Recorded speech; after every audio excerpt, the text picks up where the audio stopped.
नीचे बैठ जाओ, नीचे भैया आपण पाहू शकतो वर जो आहे तो हा बिबट या ठिकाणी नीचे बैठ जाओ, वहाँ नीचे बैठ जाओ। दुसऱ्या बाजूला जो आहे तो डॉट जो आहे तो या बिबटला लागलेला आहे आणि तो वर चढून बाहेर निघण्याचा प्रयत्न जो आहे तो बिबट या ठिकाणी करतोय। दुसऱ्या बाजूच्या पायाला जो आहे तो या बिबटला डॉट जो आहे तो या ठिकाणी लागलेला आहे।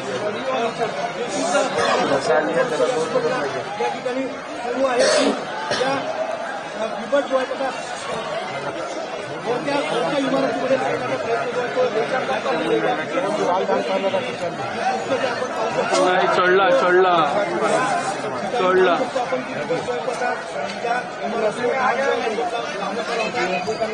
इमारतीच्या वर जो आहे तो बाहेर जो आहे तो या ठिकाणी